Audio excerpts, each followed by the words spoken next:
आइए आज हम लोग क्लास 12th का हिस्ट्री का 5वें चैप्टर पर चर्चा करेंगे, जिसका नाम है आइन ए अकबरी कृषि संबंध। क्या नाम है? आइन ए अकबरी कृषि संबंध। आइए थोड़ा सा इस पॉइंट को समझने से पहले आपको ये समझा दे, क्या आपको इसके बाद छठा चैप्टर जो है मुगल से संबंधित मिलेगा। किससे संबंधित मिलेगा? मुगल से संबंधित। ऐसा माना जाता है अगर आप छठा चैप्टर पढ़ लेंगे तो उसके बाद अगर पांचवा चैप्टर को पढ़ेंगे तो आपका वो बहुत ही बढ़िया तरीके से क्लियर रहेगा। लेकिन मेरा मानना ऐसा क्या है, क्या आपको अगर थोड़ा सा भी नॉलेज हो तो आप पांचवा चैप्टर के बाद भी छठा चैप्टर को पढ़ सकते हैं। तो इसमें आपको थोड़ा सा पॉइंट बताएंगे, इससे आपका जो एक बार सिर्फ दीर्घ का सवाल बना है, एक ही सवाल आपको हम बताएंगे, और उसके बाद अलावा इससे लघु का सवाल बनता है। हम लोग पहले पांचवा चैप्टर ही पढ़ेंगे, उसके बाद छठा चैप्टर कुछ लंबा चलेगा तो हम लोग वहां छठे चैप्टर को भी जानेंगे। ठीक है, आइए आज हम लोग पांचवा चैप्टर पढ़ते हैं। आपको यहां पर समझने का बात जो ये है, समझिए ध्यानपूर्वक। आप सभी जानते हैं कि हमारे यहाँ मुगल वंश का जो संस्थापक मिलता है, एक एक लाइन को समझना, एक एक टॉपिक को समझना, सारा का सारा पॉइंट एक दूसरे से कैसा मिलेगा? लिंक मिलेगा। कैसा मिलेगा? आपको लिंक मिलेगा, सारा का सारा पॉइंट। ठीक है, ध्यान से देखिए। आपको जो पता होना चाहिए, सबसे पहला पॉइंट मुगल वंश का आपके बारे में पता हो कि मुगल वंश का स्थापना जो भारत में होता है, आपको पता है क्या कब होता है? 1526 में।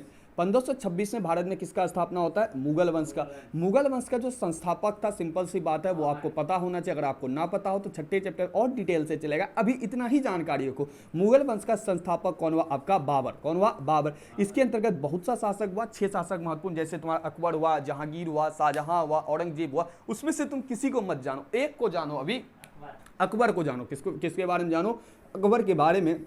और ये पूरा का पूरा जो चैप्टर है अकबर से संबंधित है। किससे संबंधित है? अकबर से संबंधित है। ध्यान से देखो, हम क्या चर्चा किए कि मुगल वंश का स्थापना भारत में 1526 में। संस्थापक कौन था? बाबर था। इसमें मुगल वंश में कई शासक हुआ, उनमें से एक शासक कौन हुआ? आपका अकबर। उनमें से एक शासक कौन हुआ? अकबर। जिस प्रकार से आपको यह देखने को मिलेगा कि मौर्य वंश में सबसे महत्वपूर्ण शासक कौन हुआ? अशोक हुआ। ठीक उसी प्रकार से पूरे अगर आप बात कीजिएगा, मुगल वंश में सबसे महत्वपूर्ण शासक कौन होता है? तो वो अकबर होता है। अगर महत्वपूर्ण शासक बात करें या प्रसिद्ध शासक की बात करें, किसी वंश या किसी साम्राज्य के अंतर्गत होता है, सिंपल सा बात होगा, क्या उस साम्राज्य के अंतर्गत विकास आपको ज्यादा देखने को मिलेगा। विकास किन क्षेत्रों में? सामाजिक क्षेत्र में, आर्थिक क्षेत्र में, राजनीतिक क्षेत्र में, धार्मिक क्षेत्र में। इन सभी क्षेत्र में जब विकास आपको देखने को मिलेगा, आप उसे क्या कह सकते हैं? क्या वो राजा बहुत ही प्रसिद्ध था, या वो राजा क्या होगा? उस साम्राज्य के लिए काफी शक्तिशाली माना जाएगा। ठीक उसी प्रकार से अकबर क्या था? मुगल वंश का सबसे महत्वपूर्ण शासक था। अकबर अपना क्या करेगा? यहाँ किताब लिखवाएगा। क्या करेगा? किताब लिखवाएगा। और वही किताब को पढ़ना है क्या? उस किताब से उस समय की, किस समय की? मुगल वंश के समय, अकबर के काल में किस प्रकार से उन्होंने शासन व्यवस्था को संभाला, किस प्रकार से उन्होंने राजस्व व्यवस्था था, किस प्रकार से उन्होंने पूरी शासन व्यवस्था को संभाला था, उन्हीं के बारे में हम लोगों को पढ़ना है। क्या समझा आपने? क्या सर हम लोग यहाँ मुगल वंश के एक महत्वपूर्ण शासक, मुगल वंश का संस्थापक कौन हुआ? बाबर हुआ। कब? क्या सर? 1526 में। उसी मुगल वंश में एक शासक को पढ़ेंगे, अकबर। अकबर का क्या पढ़ेंगे सर? अकबर मुगल वंश के दौरान भारत में किस प्रकार से शासन व्यवस्था को संभाला और किस प्रकार से शासन किया, उन्हीं के बारे में पढ़ेंगे। किसके आधार पर पढ़ेंगे? एक किताब लिखा जाएगा, उन्हीं के आधार पर पढ़ेंगे। यानी पूरे चैप्टर में क्या है? अकबर कालीन भारत में जो शासन व्यवस्था रहेगा, उन्हीं को क्या किया गया है? लिखा गया है। उन्हीं को हम लोग क्या करेंगे? पढ़ेंगे। बात क्लियर होना चाहिए, इससे लघु बनेगा। अकबर के बारे में और ज्यादा डिटेल हम लोग पूरी मुगल वंश की जानकारी छठे चैप्टर में जाने। कहां जानेंगे? छठे चैप्टर में। ठीक है, ध्यान से देखो। अकबर जो शासन में आया था 1556 में आया था। शासन में कब आया था? 1556 में। और अंततः कब तक रहा था? 1605 तक। काफी लंबे समय तक शासन किया। ठीक है, अब ध्यान से देखो। अकबर, अब महान अकबर इसे कहा जाता। अब अकबर के दरबार में इतिहासकार था, शाही इतिहासकार था, जिसका नाम था अकबर के दरबार में। किसके दरबार में? अकबर के दरबार में एक क्या था तुम्हारा? अकबर के दरबार में एक शाही इतिहासकार था, है ना। राजघराना का क्या था? इतिहासकार था। वो इतिहासकार का नाम था अबुल फजल। वो इतिहासकार का नाम क्या था? अबुल फजल। ध्यान से देखो इस बात को। एक इतिहासकार का नाम हुआ आपका अबुल फजल। ठीक है, अकबर के दरबार में एक शाही इतिहासकार था जिसका नाम था अबुल फजल। अबुल फजल के द्वारा क्या किया जाता है? अबुल फजल ने एक किताब उस समय लिखता अकबर में, अकबरनामा का सृजन किया। अकबरनामा में अबुल फजल ने आदम से अकबर के शासन का 46वें वर्ष तक 46वें वर्ष अर्थात 1602 ईस्वी तक इतिहास लिखता है। अबुल फजल आदम का जन्म 7000 वर्ष बताते हैं, अकबर को वे 52वें पीढ़ी के बाद का वंशज बताते हैं। ध्यान से देखो, यहाँ पर अबुल फजल क्या करता है? क्या अकबर का एक किताब लिखता है, उस किताब का नाम है है अकबरनामा। क्या नाम है? अकबरनामा। कहने का अर्थ ये है अकबरनामा जो था अकबर से लेकर उससे पहले जितना क्या आया था, क्या मुगल वंश का जो खानदान यानी कि जो पीढ़ी बीत चुका था उनके बारे में ऐसा माना जाता है कि इसमें आईने अकबरी में क्या कहते हैं अकबरनामा में लिखा गया है कि अकबर अपने वंशज में 52वां पीढ़ी के बाद का वंशज था, यानी आदम से लेकर अकबर तक, यानी कि मुगल वंश यानी अकबर का जो पीढ़ी था वो उनसे पहले 52वां पीढ़ी के बाद इसको माना जाता है। कौन पीढ़ी के बाद? 52वां पीढ़ी। उससे पहले 52 जो पीढ़ी भी था वहां से लेकर अकबर का शासन 46वें वर्ष तक यानी कि 1605 ईस्वी तक, कितना 1602 ईस्वी तक लिखता है। कितना ईस्वी तक लिखता है? 1602 ईस्वी तक, यानी अकबर को जो माना जाता है कितना पीढ़ी का बाद माना जाता है? 52वां पीढ़ी के बाद। उससे पहले जो मुगल वंश यानी मुगल वंश तो भारत में स्थापना किया था, अकबर का जो पीढ़ी बीत चुका था, कब से? अकबर से पहले जो अकबर का पीढ़ी बीत चुका था उन सभी का वर्णन हमें अकबरनामा में देखने को मिलता है। लेकिन मूलतः जो लिखा जाता है वो किसके बारे में लिखा गया है? अकबरनामा में आपका अकबर के बारे में। किसके बारे में लिखा गया है? अकबरनामा। आप इतना बात याद रखो कि सर अकबर के दरबार में एक शाही इतिहासकार था जिसका नाम अबुल फजल था। अबुल फजल एक किताब लिखता है जिसका नाम क्या है? अकबरनामा। क्या नाम है? अकबरनामा है। अब अकबरनामा जो है वो 3 खंड में विभाजित है। ध्यान से देखो, उतना डीप मत जाओ कि अकबरनामा है क्या। आदम से लेकर अकबर तक यानी अकबर से भी पहले जो पीढ़ी बीत चुका था उन सभी के बारे में वर्णन हमें अकबरनामा में देखने को मिलेगा। अब ध्यान से देखो, अकबरनामा जो है आपका 3 भाग में। अकबरनामा की कितने खंड है? 3 खंड है। याद रखना, लघु का सवाल बनता है। अकबरनामा के कितने खंड है? 3 खंड है। अकबरनामा के 3 खंड, प्रथम खंड, द्वितीय खंड, तृतीय खंड। अब देखते हैं कि प्रथम खंड में क्या लिखता है, फिर वो द्वितीय खंड में क्या लिखता है और फिर वो तृतीय खंड में क्या लिखता है। थोड़ा सा कंफ्यूजनल पॉइंट रहेगा, कहाँ आएगा वो आपको बताएंगे। आप ध्यान से देखो, प्रथम खंड, द्वितीय खंड और तृतीय खंड। ठीक है, अकबरनामा के प्रथम खंड, द्वितीय खंड और तृतीय खंड। ध्यान से देखो, अकबर के पूर्वज और अकबर के जन्म एवं अकबर के शासन काल के 17वें वर्ष तक का इतिहास मिलता है। ध्यान से देखो, प्रथम खंड में देखो, तुम मार्कर दूसरा लो तो ध्यान से देखो, प्रथम खंड में आपको क्या देखने को मिलेगा? प्रथम खंड में आपको अकबर के पूर्वज, जन्म एवं अकबर के शासन काल। ध्यान से देखो, प्रथम खंड में आपका अकबर का पूर्वज, किसका पूर्वज देखने को मिलेगा? अकबर का पूर्वज। अकबरनामा के प्रथम खंड में अकबर का पूर्वज, अकबर का जन्म, अकबर का जन्म और इसका 17वें वर्ष तक का शासनकाल। कितने वर्ष तक का? 17वें वर्ष का, 17वें है ना, 17वें वर्ष का शासनकाल। प्रथम खंड में आप क्या देखा? इतना ही जानकारी रखो कि सर अकबरनामा का कितना खंड है? 3 खंड है। कौन लिखा है? अबुल फजल है। अबुल फजल किसका दरबार का था सर? अकबर के दरबार का था। ठीक है, अकबर किस वंश का था? मुगल वंश का था। अब प्रथम खंड में क्या सर? अकबर के पूर्वज, अकबर का जन्म और अकबर के 17वें शासनकाल का हमें क्या देखने को मिलता है? वर्णन देखने को मिलता है। अब ध्यान से देखो, अकबर के द्वितीय खंड में आपको क्या देखें? अकबर के शासनकाल के 17वें वर्ष से लेकर 46वें वर्ष तक का इतिहास। यहां तक कितना था उसका? 17वें वर्ष था। और अकबर का जो द्वितीय काल में 17वें वर्ष से कितना वर्ष तक का? 46वें वर्ष तक का शासनकाल है। शासनकाल के दौरान क्या क्या किया उन्हीं के बारे में है। ठीक है, शासन के दौरान क्या उन्होंने किया, क्या कहते हैं, सामाजिक क्षेत्र में क्या किया, आर्थिक क्षेत्र में क्या किया, वही है। इतना याद रखो। अकबरनामा के द्वितीय खंड में अकबर के 17वें वर्ष तक के 46वें वर्ष तक के शासनकाल का वर्णन हमें देखने को मिलता है। अब आता है अकबरनामा का तृतीय खंड। अब यहीं पर थोड़ा सा लफड़ा फंसता है। अब ध्यान से सुनना, अकबरनामा का जो तृतीय खंड है, ध्यान से सुनो इस बात को, थोड़ा सा आप किताब सुन लो कि अकबरनामा की तृतीय खंड अकबरनामा ही नहीं अपितु अकबरकालीन इतिहास की आत्मा है। इसे अपने अत्यधिक विशेषताओं एवं महत्व के कारण एक अलग ग्रंथ के रूप में ग्रहण कर लिया है। ठीक, ध्यान से देखो, अकबरनामा जो है अकबरनामा का तृतीय खंड सबसे महत्वपूर्ण है क्योंकि पूरी से पूरी तरीके जो है वो किस पर समर्पित है? अकबर पर समर्पित है। किस पर समर्पित है? अकबर पर समर्पित है। अकबरनामा का अगर मूलतः तुम बात करेगा ना, उसमें सबसे ज्यादा अकबरनामा में अकबर के बारे में जो वर्णन मिलेगा वो तृतीय खंड में मिलेगा। कहां पर मिलेगा? तृतीय खंड में। इसी कारण से अकबरनामा का तृतीय खंड जो है एक अलग रूप धारण कर लेता है जिसका नाम क्या हो जाता है? आइन ए अकबरी। क्या नाम हो जाता है? आइन ए अकबरी। अब ध्यान से यहाँ थोड़ा पॉइंट अटकता है, क्या सर आइन ए अकबरी का लेखक कौन हुआ? आइन ए अकबरी का लेखक भी आपका कौन है? अबुल फजल ही है, लेकिन आईने अकबरी जो है वो अकबरनामा का तृतीय खंड है। क्यों तृतीय खंड है? क्योंकि इसमें अकबर के बारे में सबसे ज्यादा महत्वपूर्ण एवं विशेष जानकारी हमें देखने को मिलता है। इस कारण से ये क्या है, आपका अकबरनामा का तीसरा भाग जो है वो पूरी तरीके से अलग हो जाता है, जिसका नाम क्या हो जाता है, आईन ए अकबरी। याद रहे, आईन ए अकबरी भी पूछा जाता है, अकबरनामा भी पूछा जाता है, लेकिन अधिकतर कौन पूछा जाता है, आईन ए अकबरी। अब लिखेंगे अबुल फजल द्वारा कृत अकबरनामा का तृतीय खंड से हमारा क्या है, आईन ए अकबरी है। कितने खंड से?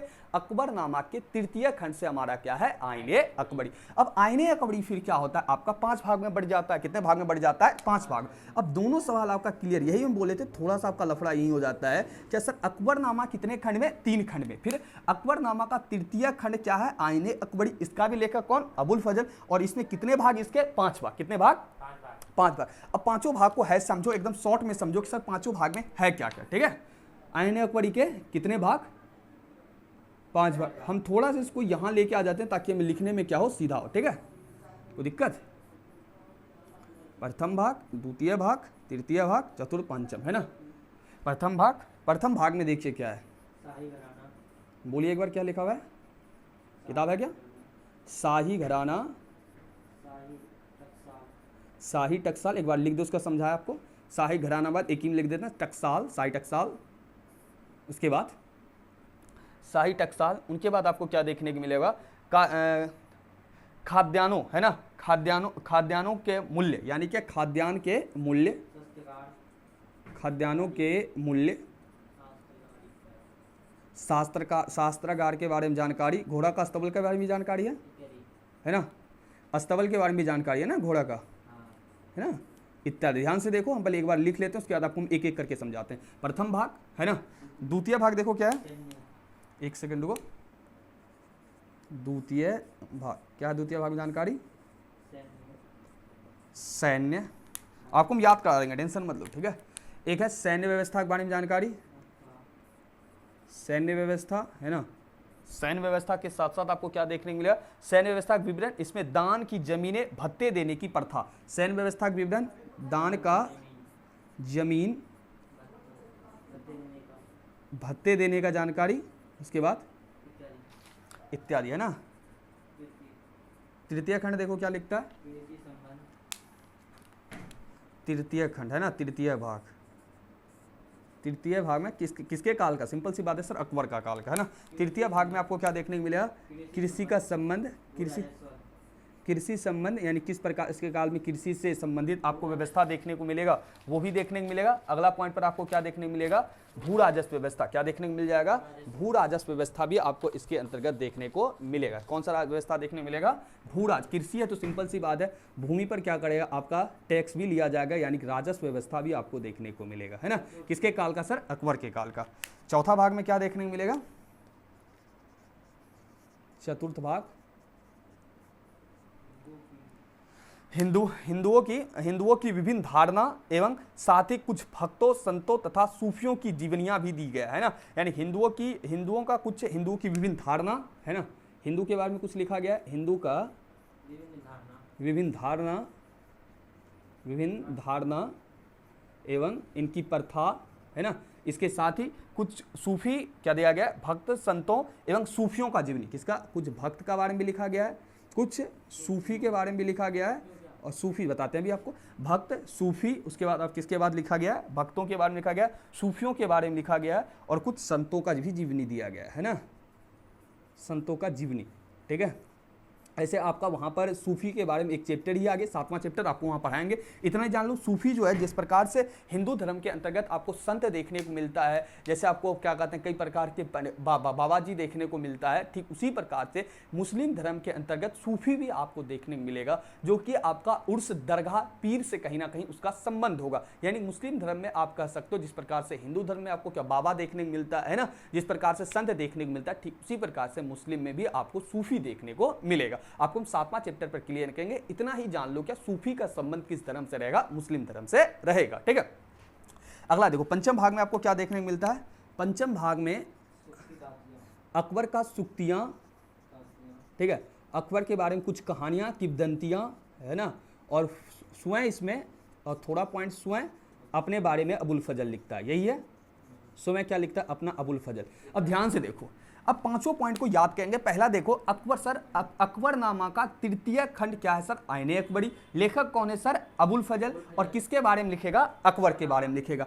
आईने अकबरी सर कितने भाग? 5 भाग। प्रथम भाग में सर क्या जानकारी मिले? शाही घराना यानी राजा का घराना, उसके बारे में पता चलेगा। सर टकसाल, टकसाल का मतलब पैसा रुपया के बारे में भी जानकारी मिलेगा। खाद्यान्न का मूल्य यानी खाद्यान्न का जो मूल्य किस प्रकार से निर्धारित किया जाएगा, कौन सा फसल का क्या मूल्य होगा, वो किस भाग में लिखा गया है? प्रथम भाग में। शास्त्रागार, शस्त्र के बारे में भी किसमें? प्रथम भाग में है। अस्तबल, घोड़ा का अस्तबल इत्यादि किसमें है? प्रथम भाग में। द्वितीय भाग में क्या सर? सैन्य व्यवस्था, सैन्य व्यवस्था के साथ सर दान की जमीनें और सैन्य व्यवस्था के अंतर्गत भत्ता भी आपको देखने को मिलेगा। तृतीय भाग में क्या सर? कृषि का संबंध, भू राजस्व व्यवस्था। चतुर्थ भाग में क्या सर? हिंदू की विभिन्न धारणा, उसकी प्रथा, सूफी संतों इत्यादि का वर्णन। पंचम भाग में क्या? अकबर की कुछ सुक्तियां, किंवदंतियां, स्वयं अबुल फजल के बारे में लिखता। अब पहला भाग ध्यान से देखो, क्या पहला पहले क्या होगा? राजा है तो उसका प्रथम भाग में क्या होगा? अगर राजा है तो सिंपल सी बात है शाही घराना, टकसाल और खाद्यान्न देख। टकसाल मतलब पैसा टका, टकसाल पैसा टका कहां से आएगा? खाद्यान्न से आएगा। खाद्यान्न आएगा तो उसके बाद तुम हथियार भी खरीदेगा। तो प्रथम भाग में जब ये हो जाएगा, इन सभी को देखने के लिए क्या चाहिए? एक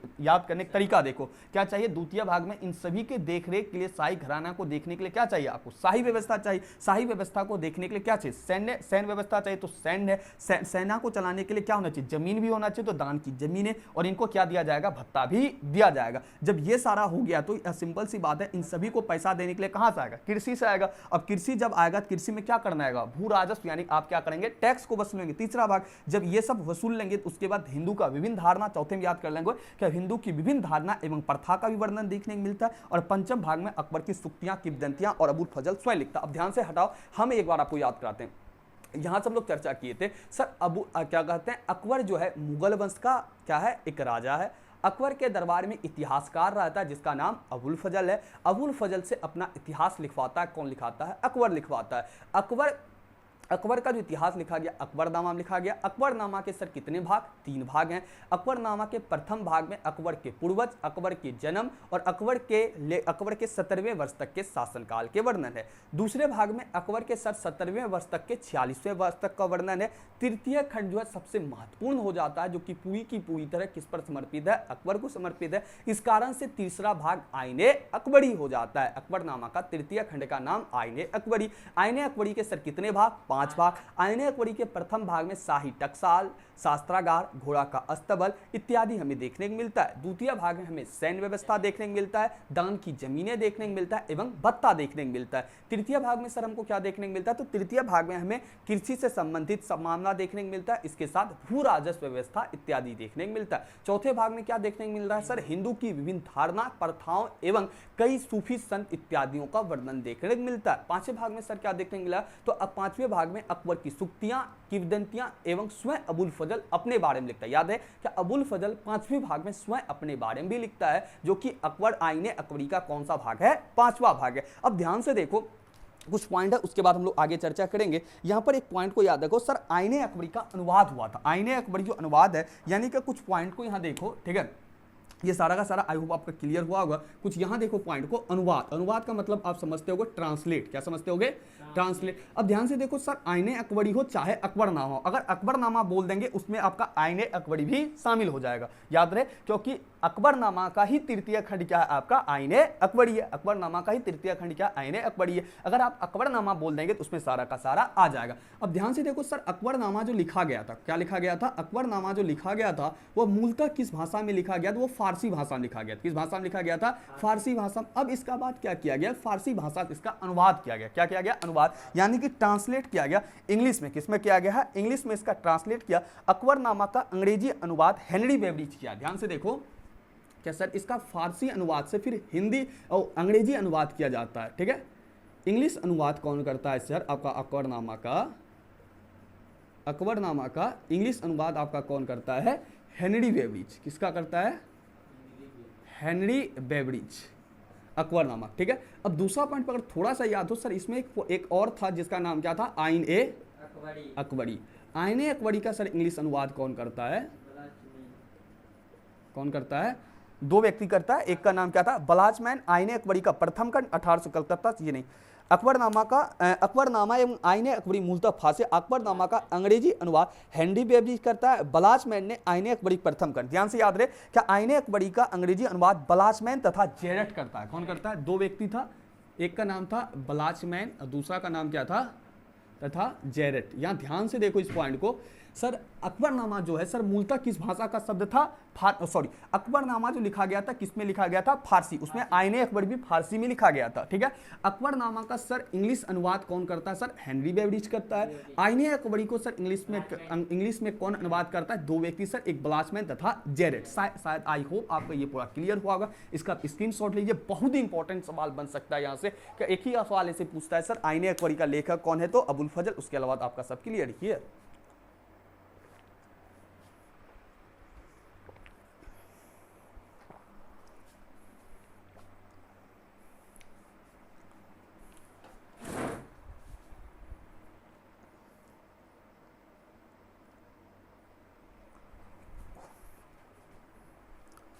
तो चलिए हम लोग आगे देखते हैं अब, है ना। ये तो हमारा टॉपिक खत्म होता है। अब आगे के टॉपिक में हम लोग चर्चा करते हैं। इसको भिंगा लो तो जल्दी आओ। अगला टॉपिक में हम लोग जो चर्चा करेंगे वो हम लोग का रहेगा कि सर अकबर के काल में, ठीक है, अकबर के काल में भूमि का वर्गीकरण। क्या चर्चा करेंगे? अकबर के काल में हम लोग क्या चर्चा करेंगे? सर भूमि का वर्गीकरण। भूमि का वर्गीकरण चर्चा करेंगे। इसके बाद सर कर निर्धारण अकबर के द्वारा कैसे किया जाता है उसको देखेंगे। थोड़ा पॉइंट तंबाकू के बारे में देखें, तंबाकू कुछ ऑब्जेक्टिव बनेगा। इसके साथ ही हम लोग चलेंगे मुगल कालीन सिक्के। मुगल कालीन सिक्का देखने के बाद हम लोग डायरेक्ट चर्चा कर लेंगे यहाँ पर कुछ ऑब्जेक्टिव को देखते हुए हम लोग आगे निकलते हुए चलेंगे। ठीक है, उसके बाद हम लोग जमींदार पर चर्चा करेंगे। इसके बाद चर्चा करेंगे जमींदार। अभी हम लोग का अगला टॉपिक जो है वो हम लोग चर्चा करेंगे सर अकबर के काल में भूमि किस प्रकार से वर्गीकरण किया जाता था। अब सिंपल सी बात है सर, एक जैसा तो भूमि हर जगह नहीं होगा, एक जैसा सर भूमि भी नहीं होगा। तो सिंपल सी बात है, सभी जगह का टैक्स भी आपको कैसा देखने को मिलेगा? अलग अलग निर्धारित रहेगा। सभी जगह टैक्स भी कैसा निर्धारित रहेगा? अलग अलग। तो किस प्रकार से अब क्या कहते हैं अकबर के दरबार में भूमि का वर्गीकरण था उसको देखेंगे। ठीक है,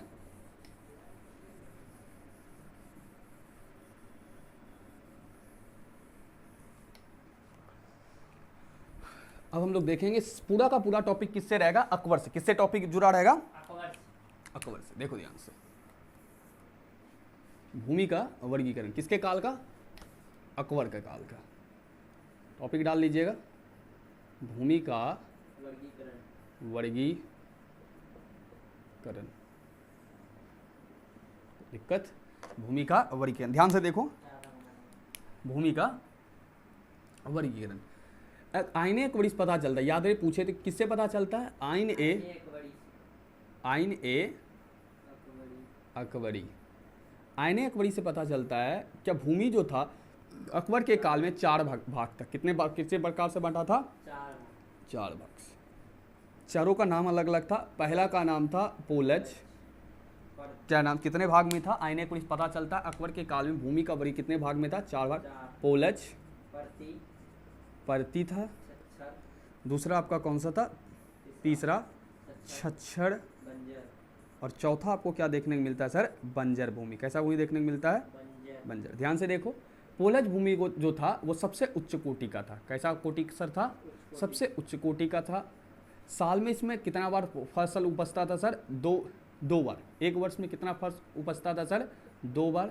वर्ष में 2 बार फसल उपजता था। इसमें टैक्स जो होता था वो पूरी तरह निर्धारित होता था, यानी लगान जो होता था वो पूरी तरीके से वसूला जाता था। यही है पहला भाग में क्या कहा, इसमें भूमि में प्रतिवर्ष सरकार को भूमि कर प्राप्त होता है। यानी क्या, सरकार को क्या होता था, एक लाइन में ऐसे कर देते हैं, सरकार को क्या होता था, इससे प्रतिवर्ष कर मिलता था। भूमि कर, कौन सा कर मिलता था? भूमि कर, क्योंकि भूमि सबसे बड़ी यही था। पोलज के बाद का था परती था।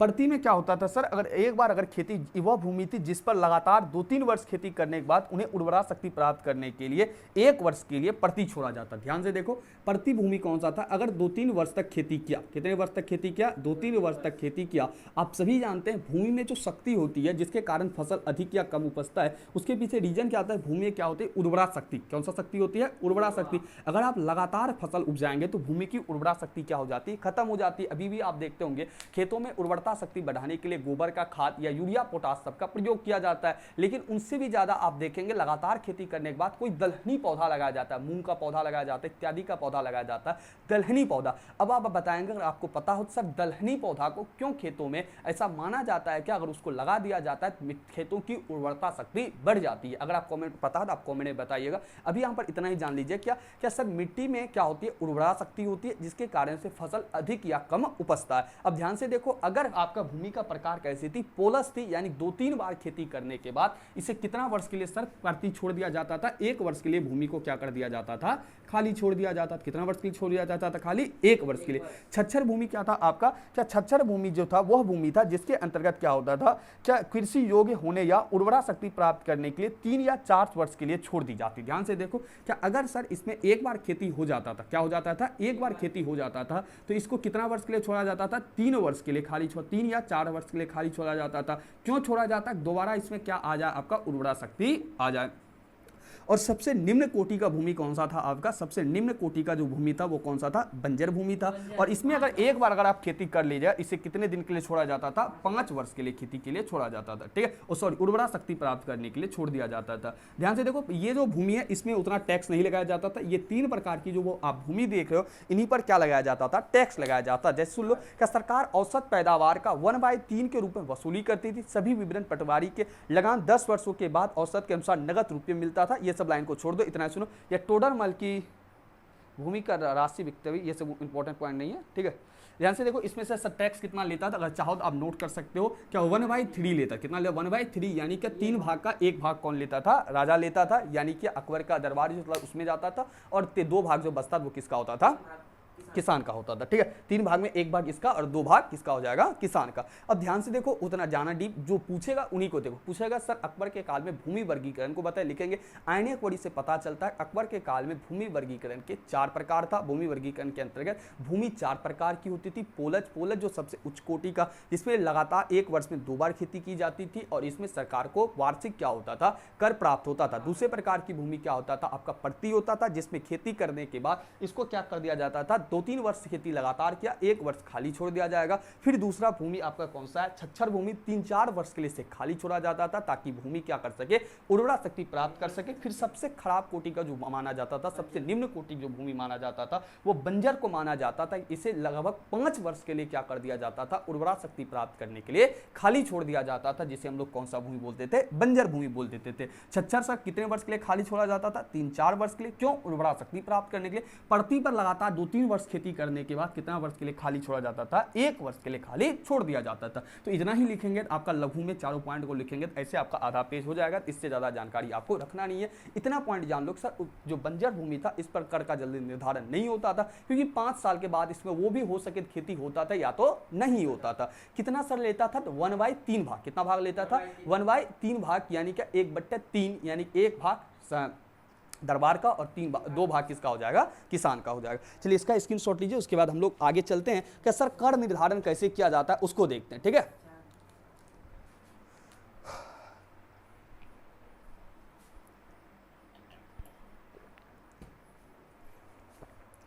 कुछ ऑब्जेक्टिव को हम लोग देखेंगे, ठीक है।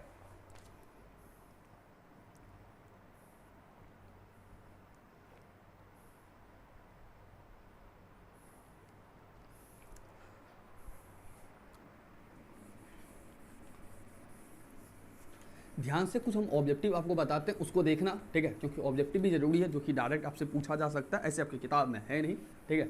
ध्यान से देखो, शेरशाह सूरी के द्वारा 2 कर लिया जाता था। आप इतिहास के अंतर्गत शेरशाह सूरी का जरूर नाम सुने होंगे, ठीक है। शेरशाह सूरी के द्वारा 2 कर लिया जाता था। शेरशाह सूरी कौन लेता था, शेरशाह, नाम क्या, शेरशाह सूरी।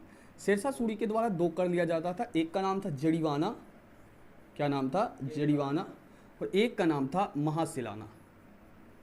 क्या नाम था, जड़ीवाना और महासिलाना। अकबर इसे क्या कर दिया था, बंद कर दिया था, याद रखना। अब सर जड़ीवाना महासिलाना किस प्रकार का टैक्स था, इसको सुने ध्यान से। जड़ीवाना क्या था, सर्वे करने की वाले की फीस थी, यानी भूमि का जो सर्वे करता। महासिलाना एकत्रित करने वाले की फीस थी। ध्यान से देखो, जड़ीवाना जो जमीन का क्या करता था सर, सर्वे करता था, वो पैसा लेता था। और महाशिलाना क्या था सर, जो टैक्स को क्या करता था, एकत्रित करता था, उसको क्या करता था, उसको कौन सा दिया जाता था, महाशिलाना। ठीक है, शेरशाह सूरी लेता था। जरीवाना भूमि का सर्वे करने को दिया जाता था, ये टैक्स किसान से लिया जाता था। और महाशिलाना जो टैक्स को एकत्रित करता था उसे महाशिलाना टैक्स, उसे महाशिलाना के रूप में व्यक्ति वसूला जाता था। अकबर इसे क्या कर दिया था, बंद कर दिया था। इतना ही बात को जानो, ध्यान से देखो कि अकबर ने कृषक को दावा क्या कहते हैं, यह प्रत्येक अदा किए गए लगान पर 2.5 भाग आपको प्रतिशत से 5% तक देना पड़ता, यानी 5% तक बढ़ जाता था क्या जब आप जरीमाना और महाशिलाना टैक्स देते थे। शेरशाह सूरी के समय था, लेकिन अकबर इसको क्या कर दिया था, बंद कर दिया था। अब ध्यान से देखो, कर निर्धारण की प्रणाली, किसके काल में कर निर्धारण की प्रणाली को हम लोग देखेंगे, अकबर के काल में कर निर्धारण की प्रणाली को देखेंगे। ध्यान से देखो, टॉपिक हम लोग का आज का यही है अभी का, है ना, कर निर्धारण की प्रणाली।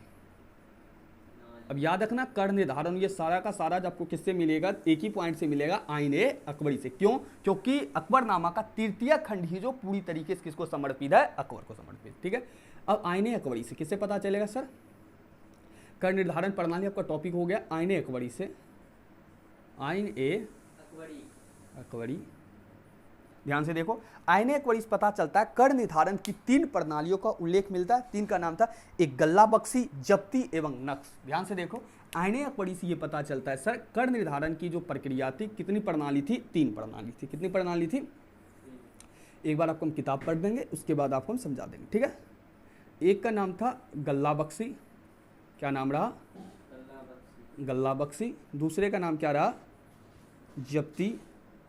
और तीसरे का नाम क्या रहा सर आपका, नस्क। क्या नाम रहा, गल्ला बख्शी, जब्ती, फिर तीसरा का नाम क्या रहा, नक्श। तीनों को ध्यान से देखो। गल्ला बख्शी क्या था, सुनो, गल्ला बख्शी भारत में भूमि निर्धारण का प्राचीन प्रणाली थी। इसे बटाई भी कहा जाता था। यह प्रणाली ठट्ठा, काबुल तथा कश्मीर में प्रचलित थी। बटाई 3 प्रकार से होती थी। अब थोड़ा पॉइंट क्या देखो, गल्ला बख्शी क्या था, सबसे प्राचीन कर निर्धारण प्रणाली थी। कैसी प्रणाली थी, सबसे प्राचीन कर निर्धारण प्रणाली थी। कौन सा सर, गल्ला बख्शी, सबसे प्राचीन कर निर्धारण प्रणाली। इसे एक और नाम क्या है सर, बटाई भी कहा जाता था। क्या कहा जाता था, बटाई। बटाई यानी क्या, गल्ला बख्शी जो था आपका 3 प्रकार का था। याद रहे सर, गल्ला बख्शी बोलिए चाहे बटाई बोलिए, तीनों जो है, दोनों जो है एक ही बात है। गल्ला बख्शी या बटाई जो है कितने भाग में बढ़ जाता है, 3 भाग में बढ़ जाता है। एक का नाम था खेत बटाई, लंक बटाई, रास बटाई। ध्यान से देखो, खेत बटाई, लंक बटाई, और एक क्या आपका, रास बटाई। क्या नाम है, खेत बटाई, लंक बटाई, रास बटाई। ध्यान से देखो, खेत बटाई खरीफ फसल से अथवा खेत बोने के तुरंत बाद ही सरकारी हिस्सा खेत बांटकर निर्धारित कर दिया जाता था। यानी क्या, फसल खड़ा है, खेत में क्या है, फसल खड़ा है, चाहे क्या किया है, तुरंत फसल लगाए। क्या क्या हुआ है, तुरंत क्या लगा है, खेत में फसल लगाए, तब ये क्या करेगा, सरकार अपना हिस्सा का क्या करेगा, निर्धारण कर लेगा। खेत बटाई क्या समझे सर, फसल खेत में खड़ा है या तुरंत फसल लगा है, तभी क्या करेगा, कर का निर्धारण कर दिया जाएगा। आपको कर कितना देना पड़ेगा, उसे कौन सा बोलेंगे, खेत बटाई। यानी फसल खेत में ही है, क्या करेगा, उसका बांट देगा। क्या आपको कितना देना होगा, आपके पास कितना रहेगा, उसे क्या बोलेंगे, खेत बटाई। अगला सर, लंक बटाई क्या था, खेत काटने यानी फसल काटने के बाद किसान फसल को खलिहान लाता था। वहां अनाज से भूसा निकाल लेने के बाद किसान व राज का बंटवारा कर दिया जाता था। लंक बटाई क्या था सर, खेत से क्या आया, खलिहान, खलिहान का मतलब लाके क्या किया, फसल को लाया और वहाँ पर क्या साफ सुथरा किया। भूसा से क्या अलग किया, दाना अलग किया। दाना होने के बाद दाना क्या करेगा, फिर किसान और कौन बांटेगा सर, आपका किसान और फिर राज के बीच में बंटवारा कर लेगा। क्या समझा सर, लंग बटाई क्या सर है, खेत से फसल को लाएगा, खलिहान में तैयार, खलिहान का मतलब जहाँ पर वो तैयार करेगा, कि फिर भूसा से अलग करके क्या निकालेगा, दाना निकालेगा, यानी फसल का जो दाना, और उसके बाद क्या होगा, किसान और राज के बीच क्या किया जाएगा, बांट लिया जाएगा। तो इस बटाई को क्या बोलते हैं, लंक बटाई बोलते हैं। फिर एक क्या आपको देखने को मिलता है, रास बटाई। कौन सा बटाई देखने को मिलता है, ये अनाज से भूसा अलग निकालने के पश्चात राज का हिस्सा निकाला जाता था। ठीक है, ध्यान से देखो, इसमें क्या होता था, अनाज से जब क्या निकाल लिया जाता था, भूसा, क्या निकाला, अनाज से भूसा निकालने के बाद क्या किया जाता था, राज का हिस्सा निकाला जाता था। किसका हिस्सा निकाला जाता था, राज का हिस्सा। ध्यान से देखो, कर निर्धारण की प्रणाली में आईने अकबरी से कितना भाग का पता चलता है सर? 3 भाग का। उसमें सबसे पहला भाग सर गल्ला बख्शी। गल्ला बख्शी सर सबसे प्राचीन है। गल्ला बख्शी का कर निर्धारण की प्रणाली हम लोग बटाई भी बोलते हैं। बटाई कितने प्रकार का सर? 3 प्रकार, खेत बटाई, लंक बटाई, रास बटाई।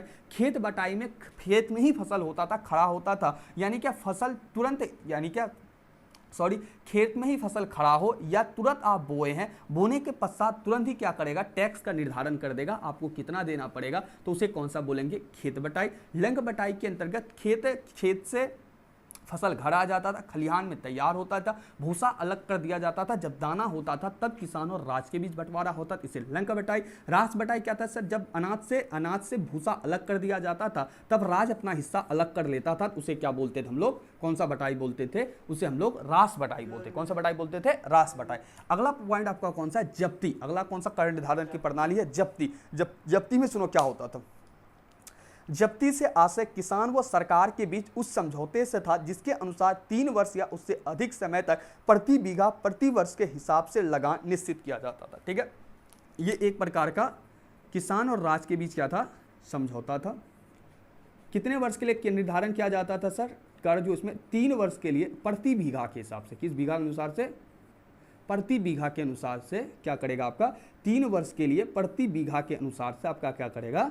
लगान का निर्धारण कर देगा। ठीक है, क्या आपको 3 वर्ष तक इतना ही आपको प्रत्येक वर्ष देना है। किसान और राज के बीच एक प्रकार का ये समझौता था। कितने वर्ष का समझौता सर? 3 वर्ष का। प्रति वर्ष निर्धारित कर देता था आपको इतना ही टैक्स देना पड़ेगा, प्रति वर्ष लगातार 3 वर्ष तक। आगे सुनो, चाहे खेत में कितनी ही पैदावार हो अथवा ना हो, इनकी दर जमीन की उपज शक्ति और उसकी स्थिति निर्भर थी। जब्ती को नगद अथवा जमई भी कहते हैं। इस प्रणाली में कृषकों को पसंद थी। जब्ती प्रणाली बिहार, इलाहाबाद, मुल्तान, अवध, आगरा, मालवा, दिल्ली, आले, उत्तर पंजाब मध्य को ध्यान से देखो। इसे हम लोग कौन सा प्रणाली के नाम से? जब्ती को नगद अथवा जमई भी कहते हैं। इसका और नाम देखने को मिलेगा, नगद तथा जमई। ध्यान से देखो, इसमें जो 2 व्यक्ति को फायदा था। जब्ती में क्या होता था? अगर फसल ज्यादा हुआ, पहले निर्धारित कर दिया क्या 3 वर्ष तक आपको हम इतना ही देंगे। ठीक है, पहले वर्ष कर दिया हमें कितना भी पैदावार हो 3 वर्ष तक आपको हम इतना ही देंगे लगातार, प्रथम वर्ष, द्वितीय वर्ष, तृतीय वर्ष। हुआ क्या? अगर कम होता था, कम हुआ फसल, लेकिन राज को उतना ही मिलेगा। अगर ज्यादा हुआ तो किसको फायदा हुआ? किसान को फायदा हुआ, क्योंकि उतना ही देगा। ठीक है, याद रखना क्या सर? जब्ती जो एक प्रकार का राज और किसान के बीच समझौता था, जिसके अंतर्गत 3 वर्ष के लिए प्रति बीघा टैक्स का, लगान का, प्रति बीघा क्या करता था? लगान को निर्धारित कर देता था। इसको हम लोग नगद अथवा जमई के नाम से भी जानते हैं। इसमें फसल उपजे या ना उपजे आपको राज को देना ही पड़ता था। अगर ज्यादा उपजता था तो किसको फायदा? किसान को। अगर कम उपजेगा तो सिंपल सी बात है आपको सरकार को देना ही पड़ेगा, यानी राज को देना ही पड़ेगा, तो आपको क्या होगा? कम फायदा। तीसरा पॉइंट सर आपका कौन सा हो जाएगा? नस्क। कौन सा हो जाएगा? नस्क। नस्क क्या था? सुनो, नस्क अथवा कनुकत प्रणाली के तहत जमीन के मोटे तौर पर पैदावार आंकी जाती थी। यह प्रणाली कृषक के लिए और लाभकारी तथा झंझटपूर्ण था। यह प्रणाली बंगाल, उड़ीसा, बरार व कश्मीर में प्रचलित थी। यह रैयतवाड़ी प्रणाली थी। इसमें किसान सरकार के बीच कोई मध्यस्थ नहीं था। ध्यान से देखो, नस्क का एक और नाम है कनुकत प्रणाली। क्या नाम है? कनुकत प्रणाली। सर इसमें क्या होता था? आपका जितना भूमि है एक मोटा तौर पर क्या करेगा? अंजादा लगा लेगा। मोटा तौर पे क्या करेगा? अंजादा लगा लेगा। उसके बाद लगान का क्या करेगा? निर्धारण कर। ये सबसे खराब था, सबसे ज्यादा बिहार बंगाल की ओर था। और बिहार बंगाल से आप थोड़ा लिख लीजिए कि सर बिहार बंगाल में कौन सी प्रणाली थी अकबर का? नस्क या कनुकत प्रणाली थी बिहार और बंगाल में। ठीक है, तो अब इधर आप रहते हैं तो इसको जानना जरूरी है। ठीक है, उसके अलावा उस सबका कहाँ लागू किया जाता है उतना इंपॉर्टेंट नहीं है। ध्यान से देखो, नस्क जो था इसे कनुकत प्रणाली भी कहते हैं सर। मोटे तौर पर भूमि का एक अंदाजा लगा लिया जाता था क्या सर यहाँ पर कितना टैक्स आप दे सकते हैं। झंझटपूर्ण क्यों था? क्योंकि किसान जब भी कहेगा तो वो कम बताएगा, और सर राज्य जब भी करेगा तो वो क्या करेगा? मोटा तौर पर ज्यादा आंकेगा, ज्यादा क्या करेगा? लगान का निर्धारण करेगा। अब ध्यान से देखिए सर, आईने अकबरी से कितने प्रकार का भूमि का वर्गीकरण दिखता है? 3 प्रकार का, गल्ला बख्शी, जब्ती और नक्श। गल्ला बख्शी जो है सर सबसे प्राचीन है। इसका एक और नाम है बटाई। बटाई कितने प्रकार का सर? 3 प्रकार का। पहला कौन सा बटाई था? खेत बटाई। खेत में ही फसल है या तुरंत बोने के पश्चात क्या करेगा? आपका कर का निर्धारण कर देगा। दूसरा लंक बटाई, आप खेत से फसल को लेके आइए, भूसा अलग कीजिए खलिहान में, उसके बाद राज का हिस्सा हो जाएगा।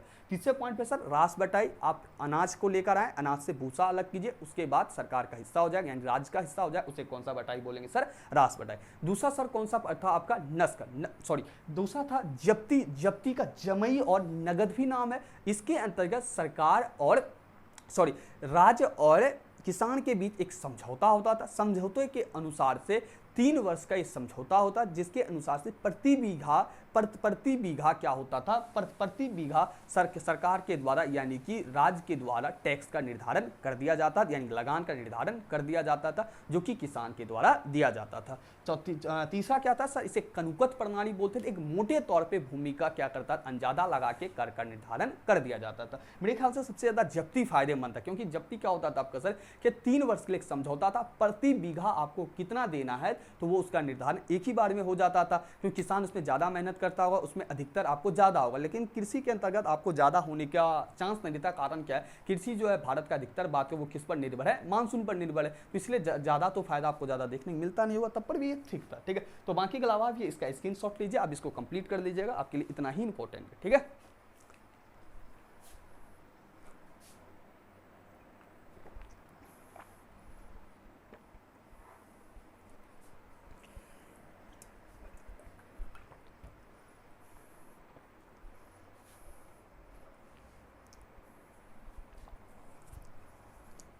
चलिए अगला टॉपिक हम लोग लेते हैं।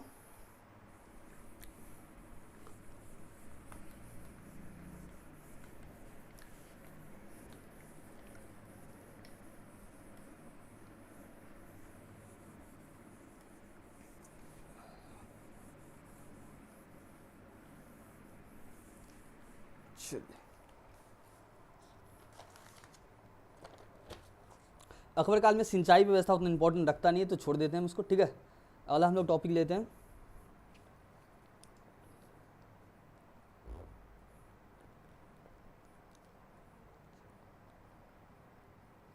कुछ ऑब्जेक्टिव को आप देख लीजिए। ठीक है, कुछ ऑब्जेक्टिव के अंदर ध्यान से देखो। अकबर के काल में जो सर्वोत्तम फसल होता था उसे जिन्स ए कामिल कहा जाता था। ध्यान से देखो, अकबर के काल में सर जो सर्वोत्तम फसल होता था, सर्वोत्तम का मतलब सबसे बढ़िया जो फसल होता था, उसे क्या कहा जाता था, जिन्स ए कामिल। क्या कहा जाता था सर, जिन्स ए कामिल। ठीक है, कौन कौन सा फसल उपजाया जाता है सुन लीजिए आप थोड़ा सा। तिलहन एवं दलहन फसलें, जिसके अंतर्गत आप बात करोगे तो जैसे कि बात कर सकते हो कि मक्का उपजाया जाता, तंबाकू उपजाया जाता है। ये इतना इंपॉर्टेंट है तो छोड़ दो उस पॉइंट को। ठीक है, ये मेन टॉपिक के देखो, कुछ हम लोग पॉइंट पढ़ेंगे तंबाकू के बारे में। आप सुने भी नाम होंगे तंबाकू, जिसे गांव देहात में क्या कहा जाता है, आपका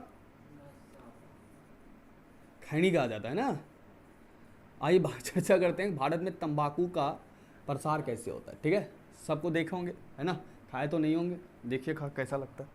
आगे देखिए क्या है, तंबाकू का पौधा नई दुनिया में सर्वप्रथम भारत के दक्षिणी भाग में पुर्तगालियों के द्वारा लाया गया। 1604 में लगभग अकबर एवं उसके अभिजात ने तंबाकू को प्रथम बार देखा। संभवतः इसी समय हुक्के या चीलम और धूम्रपान भारत में आया। ध्यान से देखो, तंबाकू जो भारत में आता है, ठीक है, तंबाकू जो भारत में सर आता है वो भारत के किस भाग में आपको देखने को मिलेगा सर, दक्षिणी भाग में आता है। किस भाग में आता है सर, दक्षिणी भाग में। सर लाने वाला आपका कौन है सर, पुर्तगाली। कौन लाने वाला है, पुर्तगाली। किस भाग में लाने वाला है, दक्षिण भारत के किस भाग में सर, दक्षिण भाग में। ऐसा माना जाता है लगभग 1604 ईस्वी में, लगभग 1604 ईस्वी में अकबर के अभिजात वर्गों के द्वारा इसका सेवन किया जाता है। किसके द्वारा, 1604 ईस्वी में अकबर के द्वारा, उसके अभिजात वर्ग के द्वारा इसका सेवन किया जाता है। संभवतः ऐसा माना जाता है तभी से भारत में आपको धूम्रपान और इसके साथ ही हुक्का का प्रयोग आपको देखने को मिलता है। हुक्का आप लोग देखे होंगे, इस प्रकार से होता है, इसमें लड़ी रहता है, यहाँ से इसको खींचा जाता है। ठीक है, तो आप देख सकते हो जो पीता है उसको ज़्यादा अंदाज होगा। हुक्का जो एक प्रकार का खींचने वाला, उसमें तंबाकू डाल के खींचा जाता है, जिससे व्यक्ति को नशा लगता है। ध्यान से देखो सर, तंबाकू भारत के दक्षिणी भाग में किसके द्वारा लगा, पुर्तगालियों के द्वारा। ऐसा माना जाता है 1604 में अकबर के अभिजात वर्ग के द्वारा धूम्रपान या हुक्का का प्रयोग किया गया था, और यहीं से कहीं ना कहीं अकबर क्या किया था, आपका तंबाकू का प्रयोग किया था। अकबर ने एक बार हुक्का पिया था, याद है क्या, अकबर जो प्रयोग किया था, याद है किस मुगल दरबार ने तंबाकू का प्रयोग किया था, हुक्का पिया था, तो वो कौन किया था, अकबर। ध्यान से देखो, 1604 ईस्वी में एक बार अकबर ने अधिकारी असद बेग कजवीनी बीजापुर में तंबाकू खरीदकर अकबर के पास है। उसने तंबाकू का नगदार सोने का चिलम वाले हुक्के में रखकर अकबर के समक्ष पेश किया। सोना का चिलम में रखकर उसके सामने रखा गया था। ठीक है, अकबर ने जैसे ही तंबाकू पीने की कोशिश की, हकीम ने उन्हें मना किया, मगर अकबर ने कजवीनी की खुश करने के लिए 2-3 हुक्का धुआं खींचा और इसके बाद विसेजिक को बुलाकर तंबाकू गुण दोष परीक्षण का, इसके बाद उन्होंने अकबर ने कभी भी हुक्का नहीं पिया। इसके बाद मुगल साम्राज्य में लोगों ने तंबाकू पीने की लत बढ़ने लगी। जहांगीर तेजी से फैलती तंबाकू इस लत से अत्यंत चिंतित हुआ, उससे तंबाकू पाबंदी लगा दी और पाबंदी बेसर साबित हुई। भारत में तंबाकू की खेती बढ़ जाती है और आपको ये भी देखने को मिलेगा जिसके कारण से कई प्रकार का आपको बीमारी देखने को मिलेगा। तंबाकू के कारण से सबसे ज्यादा बीमारी अभी आपको क्या देखने को मिलेगा, कैंसर देखने को मिलेगा। इस कारण से भारत में आपको लाखों की संख्या में आपको तंबाकू सेवन के कारण मुंह का कैंसर होता है, जिसके कारण प्रतिवर्ष 31 मई को तंबाकू सेवन निषेध दिवस मनाया जाता है। याद रहे 31 मई को, ये थोड़ा सा अलग पॉइंट याद रखना है, 31 मई को तंबाकू दिवस नहीं, तंबाकू निषेध दिवस, यानी तंबाकू को नहीं पीना चाहिए, मना ही होता है इसके लिए, ठीक है। तंबाकू दिवस मनाएगा, तंबाकू पिलाएगा क्या? तंबाकू निषेध दिवस मनाया जाता है। कितना सर? 31 मई को कितना कहीं मनाया जाता है? तंबाकू निषेध दिवस, ठीक है। याद रहे सर, तंबाकू निषेध दिवस, तंबाकू की मनाही का जो एक दिन है वो कौन सा रखा गया सर? 31 मई को, क्योंकि सर इससे क्या होता है, मुंह का कैंसर होता है। याद रहे यहाँ से सर 2 सवाल बनता है। सर अकबर क्या करता है सर? आपका तंबाकू का प्रयोग किया, ठीक है, और मुगल काल में इसका प्रयोग सबसे ज़्यादा हुआ। और याद रहे सर, तंबाकू पर रोक किसने लगाया था, प्रतिबंध किसने लगाया था? यही 2 सवाल पढ़ाने के लिए आपको बता रहे थे सर। अकबर जहांगीर मुगल वंश का एक शासक हुआ, महत्वपूर्ण शासक हुआ। आप छठा चैप्टर में तो आप बता दिया, पढ़ेंगे आप। तो जहांगीर इस पर क्या किया था सर? तंबाकू पर आपका प्रतिबंध लगाया था। 2 सवाल बना क्या सर? अकबर, भारत में जो तंबाकू का प्रसार देखने को मिलता है भारत के दक्षिणी भाग से, ऐसा माना जाता है पुर्तगाली के द्वारा लाया गया था। अकबर को एक बार हुक्का पिलाया गया था, इस कारण से अकबर के द्वारा तंबाकू का प्रयोग हुआ था। जहांगीर क्या किया था सर? तंबाकू पर रोक लगाया था। तंबाकू के कारण कई प्रकार बीमारी होती है, बताने की जरूरी नहीं है आपको क्या तंबाकू कितना बीमार होता है, वो खुद देखते हैं आप, ठीक है। तो 31 मई को क्या मनाते हैं? तंबाकू निषेध दिवस के रूप में हम लोग मनाते हैं। अगला कुछ टॉपिक है मुगल कालीन सिक्के। क्या नाम है? मुगल कालीन सिक्के। मुगल काल में कुछ सिक्के आपको देखने को मिलेगा, उसको पढ़ लीजिए थोड़ा पॉइंट, ठीक है। ये सब ऑब्जेक्टिव है, ठीक है, इसलिए हम जल्दी जल्दी खींच रहे हैं इसको। मुगल कालीन सिक्के, ध्यान से देखो। मुगल कालीन सिक्के 1577 में अकबर ने मुद्रा प्रणाली में सुधार किया। ख्वाजा अब्दुल सम्मद को दिल्ली का शाही टकसाल का अध्यक्ष हुआ। ये सब पॉइंट याद नहीं देखो, ध्यान से देखो। मुगल काल में कुछ सिक्के के बारे में हम आपको नाम बता देते हैं डायरेक्ट, ठीक है। किसके काल में? मुगल काल के बारे में ध्यान से देखो। कुछ सिक्के के नाम बोलना, क्या क्या लिखा हुआ? किताब नहीं है तुम्हारे पास? पीछे किताब है, लो। एक का नाम था संसव। क्या नाम था? संसव, मुगल काल के सिक्के। दूसरा का नाम हो जाएगा आपका इलाही। क्या नाम था? इलाही, पैसा का नाम है सब, ठीक है, याद रखना, इलाही। तीसरे का नाम है रुपया जलाली दाम। रुपया जलाली दाम, ये सब मुद्रा का नाम है, ठीक है। और एक नाम था जीतल। जीतल को पढ़ाने के लिए हमने आपको 5 को पढ़ा दिया, क्योंकि जीतल से सवाल पूछा था। संसब देखो क्या है, संसब क्या था सर? यह सबसे बड़ा सोने का सिक्का था। यह 101 तौले का था तथा बड़े लेन देने के लिए इसका प्रयोग होता था। संसब जो था सबसे बड़ा क्या होता था? आपका पैसा होता था, सबसे बड़ा सोने का सिक्का। एक लाइन में क्लियर, सबसे बड़ा सोने का सिक्का। कितना तोला का होता था? 101 तोला, है ना सर? कितना तोला होता था सर? 101 तोला का। बड़ा जब लेन देन होता था किसी चीज का, तब संसब का प्रयोग होता था। दूसरा कौन था सर? इलाही। यह सर्वाधिक चलने वाला सोने का सिक्का इलाही था। सबसे ज्यादा जो चलता था वो कौन चलता था सर? आपका मुगल दरबार में वो कौन चलता था सर? इलाही चलता, सर्वाधिक चलता था, ठीक है। और सर्वाधिक चलता ये भी किसका सिक्का था सर? सोने का सिक्का था। तीसरा कौन सा है आपका सर? रुपया। रुपया जो है आपका, यह चांदी का सिक्का था। याद रहे सर, ये किसका सिक्का था सर? ये चांदी का सिक्का था। तीसरा क्या है? जलाली। जलाली आपका क्या देखने को मिलता है? जलाली ये चौकर चांदी का रुपया था। कैसा था? चौकार है, चौकर है, चौकोर है ना, चौकोर यानी इस प्रकार से, है ना, चौकोर चांदी का सिक्का था। फिर दाम क्या था आपका सर? दाम या तांबे का सिक्का था। यह रुपया का 1/10 होता था। एक रुपया कितना होता था? याद रहे, यह किसका होता है? इसका, यानी क्या? चांदी का सिक्का, इसका 1/10 क्या होता था? दाम होता था। दाम जो होता था ये किसका होता था सर? ये तांबे का होता था। किसका होता था? तांबे का। जीतल ही पूछा है, जीतल को पढ़ाने के लिए हमने आपको 5 को पढ़ा दिया। जीतल जो है तांबे का सबसे छोटा सिक्का जीतल था। याद रहे, पूछा गया था सर जीतल किसका होता था? सर तांबे का सबसे छोटा सिक्का। तांबे का सबसे छोटा सिक्का, तांबे का सबसे छोटा सिक्का क्या होता था सर? आपका जीतल होता था। याद रहे, अब ध्यान से देखो, मुगल का ऐसे पूछता नहीं है, एक ही सवाल ऑब्जेक्टिव पूछ सकता है, सर जीतल किसका होता है, सर तांबे का होता था। अब याद कर लो, मुगल काल में आपको संसप सबसे बड़ा सोने का सिक्का होता था, 101 तोला का होता था, इसके साथ ही बड़े लेन देन के लिए प्रयोग होता था। इलाही क्या होता है सर, सर्वाधिक सोने का सिक्का चलने वाला मुगल दरबार का। रुपया क्या था सर, चांदी का सिक्का था। जलाली क्या था, चौकोर चांदी का सिक्का था।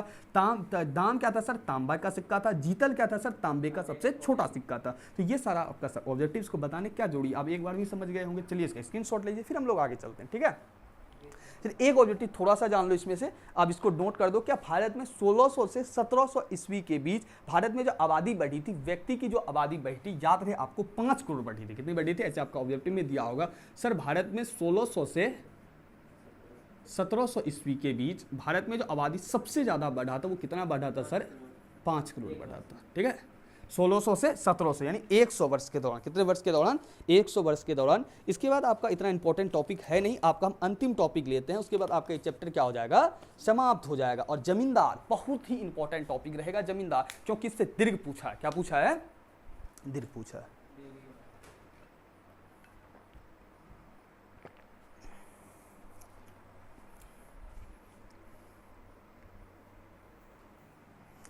आइए अब हम लोग चर्चा करते हैं जमींदार पर। आई होप स्क्रीनशॉट ले लिए होंगे और पूरी टॉपिक को आप समझ रहे होंगे। तो अगला टॉपिक हम लोग का क्या चलेगा, जमींदार। क्या चलेगा, जमींदार। अब सिंपल सी बात है सर, जिसके पास जमीन होगा वो क्या होगा, जमींदार होगा। और यहाँ पर शासक कौन होगा सर, अकबर आपका क्या है, शासक है। अब ध्यान से देखो, जमींदार जिसके पास जमीन था वो जमींदार था। और सारा मामला किससे पता चल रहा है, आपका आईने अकबरी। आईने अकबरी किसके द्वारा, अबुल फजल के द्वारा लिखा गया है, अकबरनामा का तृतीय खंड। ध्यान से देखो, अबुल फजल के ग्रंथ आईने अकबरी से मुगल काल में प्रचलित जमींदारी प्रथा की जानकारी मिलती है। जमींदार प्रायः ऊंची जाति के होते थे। अबुल फजल बताता है कि ऊंची जाति ब्राह्मण राजपूत गठबंधन ने ग्रामीण समाज पर अपनी पकड़ बना रखी थी। जमींदार के बारे में निम्न तथा प्रमुख बातें दी गई। ध्यान से देखो, जमींदार का अगर आप चर्चा करो, जमींदार की अगर हम चर्चा करें तो आईने अकबरी से पता चलता है, आईन ए अकबरी से पूरी तरीके से जमींदार के बारे में पता चलता है। किसके बारे में पता चलता है सर, किसके काल के जमींदार सर, अकबर के काल के जमींदार। किसके काल के बारे में पता चलता है, अकबर के काल के जमींदार के बारे में पता चलता है। और कौन बता रहे हैं सर, अबुल फजल। कौन बता रहा है,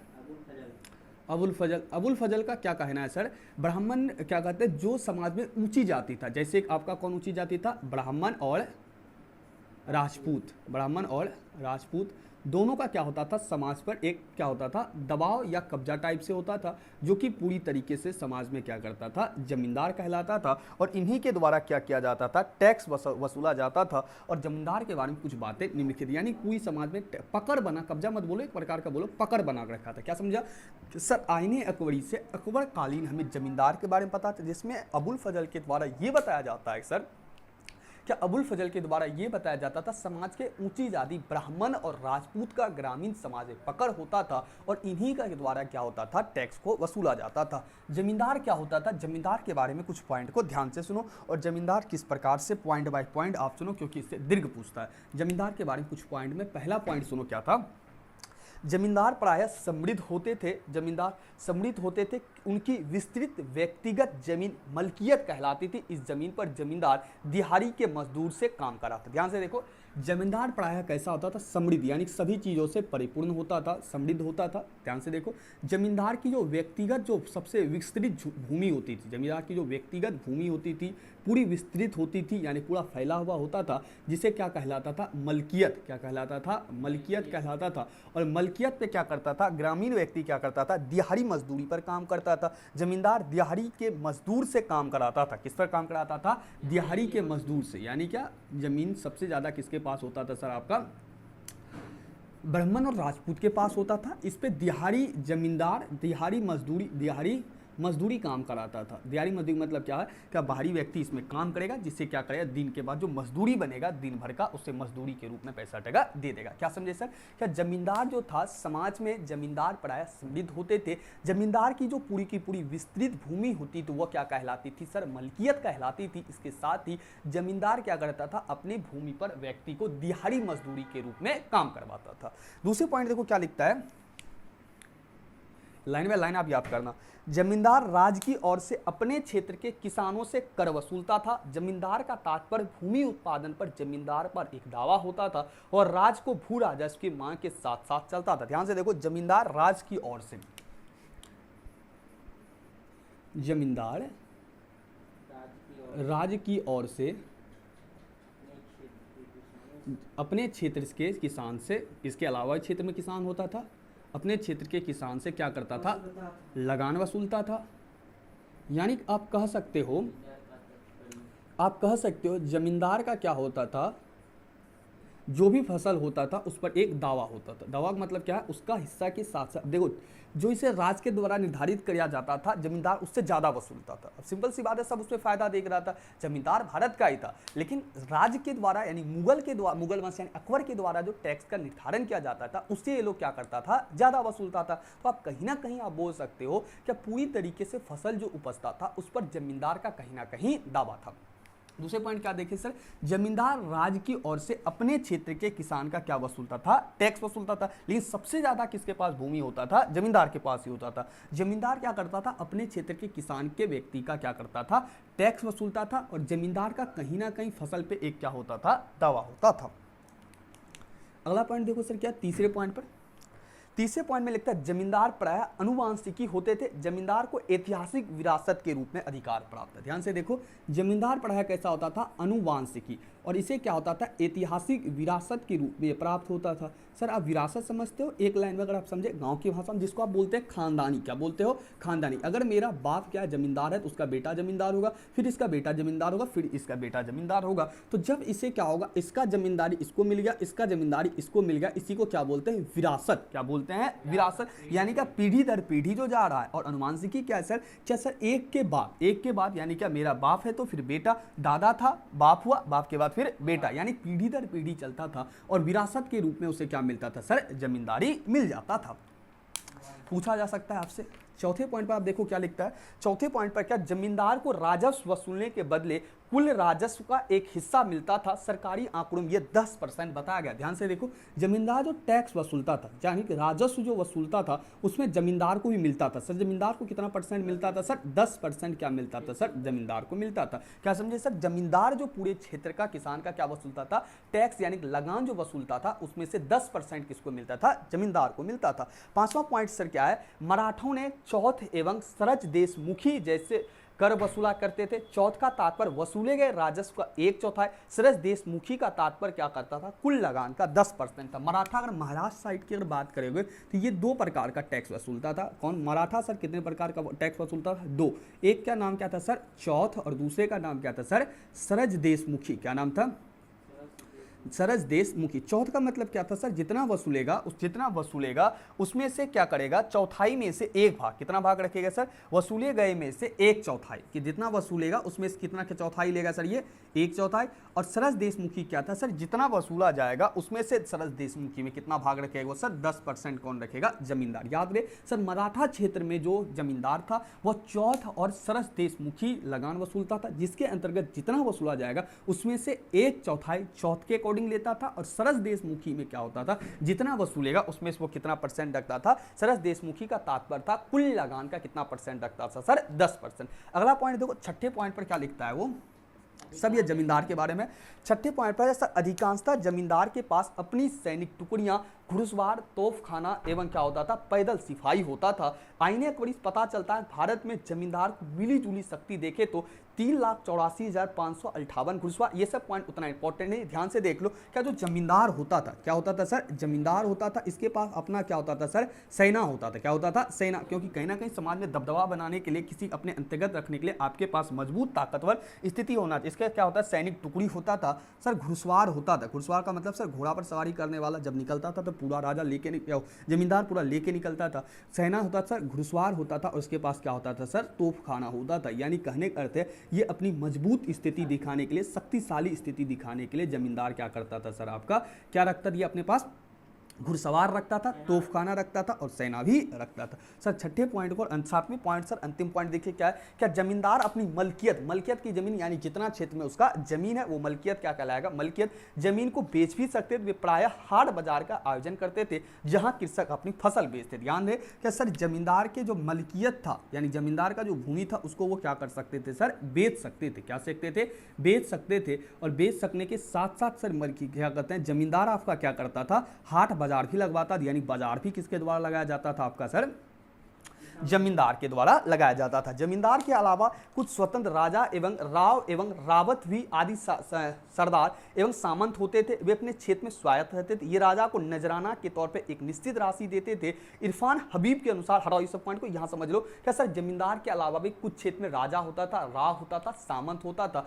जो कि डायरेक्ट किसको टैक्स देता था, राजा को टैक्स देता था। कुछ इलाके में जमींदार था तो कुछ इलाका में अलग से राजा हुआ करता था, डायरेक्ट क्या करता था, वो टैक्स किसको देता था, नजराना भी आप बोल सकते हो, टैक्स बोल सकते हो, लगान बोल सकते हो। तो ये सब किसको देता था, डायरेक्ट आपका राजा को देखता था, यानी क्या, जो दरबार में डायरेक्ट देता था। हम लोगों ने किस पर चर्चा किया सर, जमींदार। आईने अकबरी समेत जमींदार के बारे में पता चलता है, जिसमें बताया जाता है ब्राह्मण और राजपूत का समाज में पकड़ था। जमींदार के बारे में निम्नलिखित बातें एक बार बता दें, उसके बाद हमारा टॉपिक ही खत्म हो जाएगा। सर जमींदार समृद्ध होता था, व्यक्तिगत भूमि उसकी मलकियत कहलाती थी, इसमें दिहाड़ी मजदूरी पर वो काम करवाता था। जमींदार राज्य की ओर से अपने क्षेत्र के किसान से क्या करता था सर, लगान वसूलता था। कहीं ना कहीं जमींदार का फसल पर एक प्रकार का दावा होता था। जमींदार का पद सर अनुवांशिक था और इसे विरासत के रूप में यह पद मिलता था। जमींदार को टैक्स वसूलने के बदले सर उसे 10% क्या मिलता था, हिस्सेदारी मिलता था। मराठा लोग चौथ एवं सरस देशमुखी, क्या कहते हैं, चौथ एवं सरस देशमुखी जैसे आपका कर वसूलते थे, जिसके अंतर्गत चौथ का तात्पर्य था 1/4 वसूले गए में से 1/4, सरस देशमुखी का तात्पर्य सर वसूले गए में से 10%। सर जमींदार क्या करता था, अपनी शक्ति मजबूत दिखाने के लिए सेना, घुड़सवार, तोपखाना इत्यादि को रखता था। जमींदार की मलकियत भूमि को वो बेच सकते थे। जमींदार हाट बाजार का भी आयोजन करवाते थे। चलिए आज का सवाल आप नोट डाउन कर लिए सर। आईने अकबरी से आप क्या समझते हैं, अकबरनामा से आप क्या समझते हैं, जमींदार से आप क्या समझते हैं, ये और अकबर के भूमि वर्गीकरण को बताइए। यही सारा टॉपिक, यही 4 ही सवाल आपके लिए महत्वपूर्ण रहेगा। ठीक है, मिलते हैं नेक्स्ट वीडियो में नेक्स्ट लेक्चर के साथ। तब तक के लिए इजाजत। Thank you all of you, thanks for watching.